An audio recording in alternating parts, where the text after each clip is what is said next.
Lorsque les premières informations sont tombées, annonçant que les forces israéliennes étaient entrées dans Sabra, l'onde de choc a été immédiate. Ce nom, Sabra, résonne bien au-delà des frontières de Gaza. Pour certains, il évoque une simple zone urbaine de l'enclave palestinienne. Pour d'autres, il rappelle des souvenirs douloureux gravés dans l'histoire du Moyen-Orient. L'entrée de troupes israéliennes dans ce quartier n'est pas un simple épisode militaire. Elle s'inscrit dans un récit bien plus vaste, celui d'un conflit qui dure depuis des décennies et qui continue de marquer les consciences collectives. Dans ce contexte, les médias locaux et internationaux se sont emparés de l'événement, chacun avec son angle, ses sources et ses priorités. Pour Israël, il s'agit d'une opération qui s'inscrit dans la logique de sécurité nationale et de lutte contre le Hamas. Pour les Palestiniens, en revanche, c'est un nouvel épisode d'occupation, une démonstration de force qui réveille des blessures anciennes. Cette tension permanente entre narratif militaire et narratif humanitaire sera au cœur de notre analyse, car elle conditionne la manière dont la communauté internationale réagit et dont les populations directement concernées vivent cet instant. Retour historique sur Sabra et Shatila. Impossible de comprendre la charge symbolique de Sabra sans revenir à l'un des épisodes les plus sombres de l'histoire contemporaine du Liban et du conflit israélo-palestinien. Les massacres de Sabra et Shatila, en septembre 1982. À cette époque, Beyrouth était plongée dans le chaos de la guerre civile libanaise. Après l'invasion israélienne du Liban, les forces israéliennes encerclèrent les camps de réfugiés palestiniens de Sabra et Shatila. Officiellement, Israël n'y entra pas directement, mais laissa ses alliés phalangistes chrétiens prendre le contrôle des camps. Pendant 3 jours, ces milices massacrèrent des centaines, voire des milliers de civils palestiniens et libanais. Les chiffres exacts restent débattus, mais l'horreur de ces événements fit le tour du monde. Des familles entières furent décimées, et les images des corps abandonnés dans les ruelles du camp provoquèrent une indignation internationale sans précédent. À Tel Aviv même, une manifestation rassembla des centaines de milliers d'Israéliens réclamant des comptes à leur gouvernement. L'impact politique fut considérable. Une commission d'enquête israélienne conclut à une responsabilité indirecte de l'armée israélienne, ce qui entraîna la démission du ministre de la Défense de l'époque, Ariel Sharon. Depuis, le nom de Sabra est devenu un symbole. Il incarne la mémoire d'un peuple réfugié, victime des jeux d'influence régionaux, mais aussi la preuve que le conflit israélo-palestinien dépasse largement les frontières de Gaza ou de la Cisjordanie. Aujourd'hui, chaque mention de Sabra ravive ce souvenir tragique. L'entrée de troupes israéliennes dans un lieu portant ce nom ne peut donc être analysée uniquement sous un angle militaire. Elle porte en elle le poids d'un passé qui n'a jamais cessé de hanter les mémoires collectives au Moyen-Orient. La situation actuelle à Gaza. Gaza est aujourd'hui l'un des territoires les plus densément peuplés au monde, un espace où vivent plus de 2 millions de personnes dans des conditions extrêmement difficiles.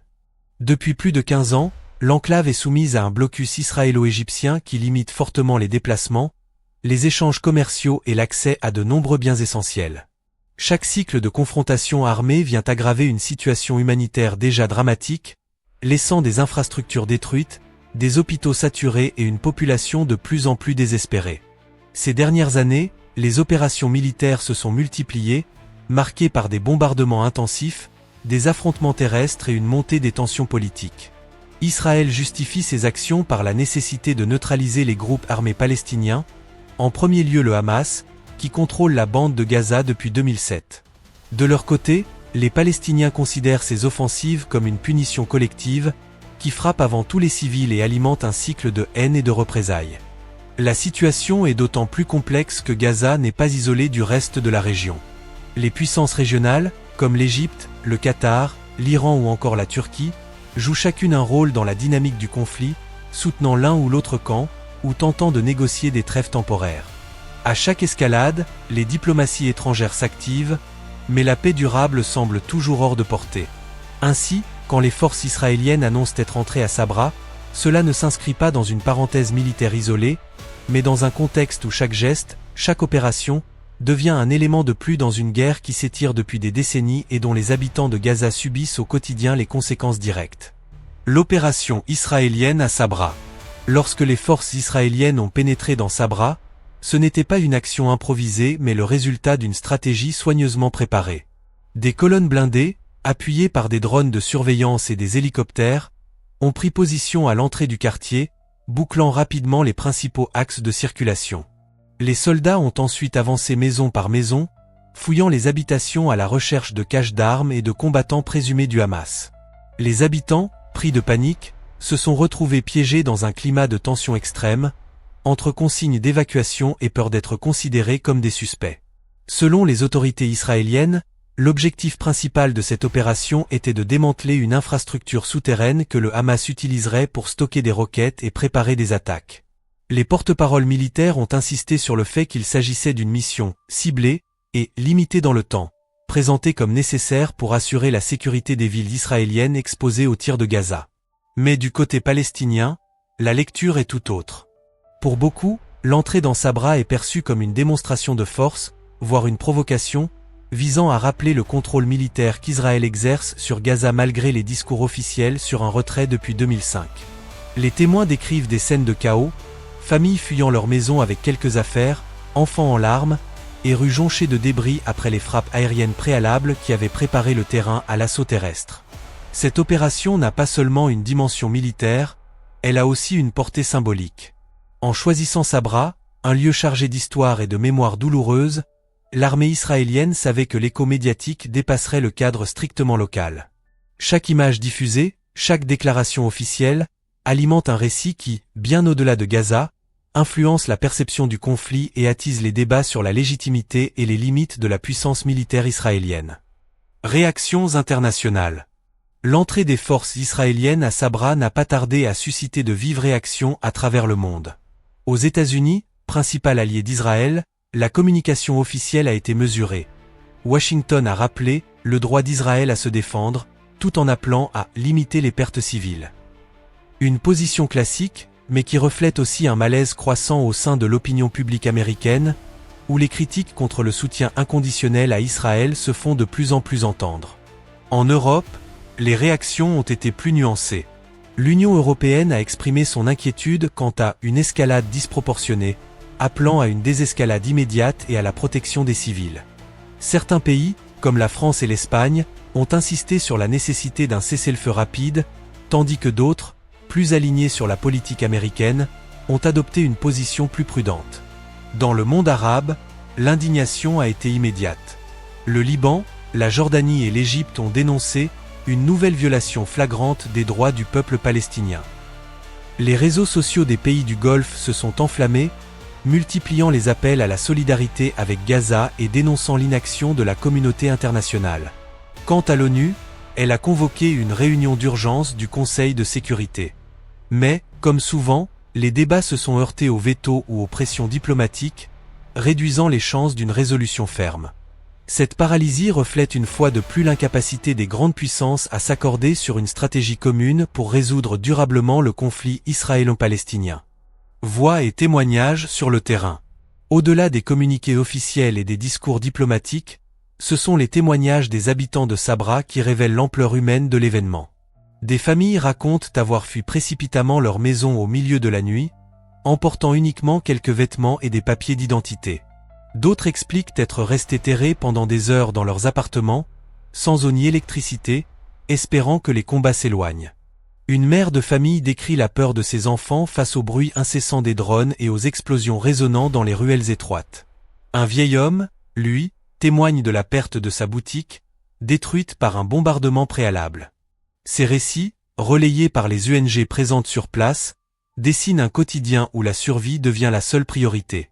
Les organisations humanitaires dénoncent la difficulté d'accéder aux blessés et de distribuer de l'aide. Elles alertent sur le manque de médicaments, de nourriture et d'abris pour les déplacés. Du côté israélien, les autorités mettent en avant des vidéos montrant la découverte de tunnels et d'armes dans certaines maisons, pour justifier l'opération et affirmer qu'elle cible uniquement des infrastructures terroristes. Ce contraste de récits illustre le cœur du conflit. D'un côté, un discours sécuritaire qui insiste sur la légitimité militaire. De l'autre, une réalité humanitaire marquée par la souffrance de civils pris au piège.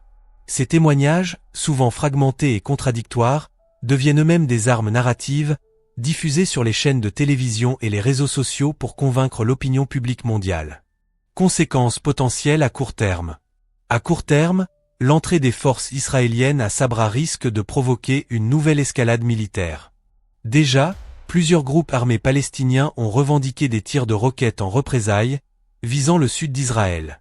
Chaque attaque entraîne une riposte, et ce cycle de violence menace de s'étendre rapidement à d'autres zones de Gaza. Pour la population civile, cela signifie un accroissement du danger, avec de nouveaux bombardements, des coupures d'électricité prolongées et des déplacements forcés. Sur le plan humanitaire, les ONG redoutent une aggravation immédiate de la crise.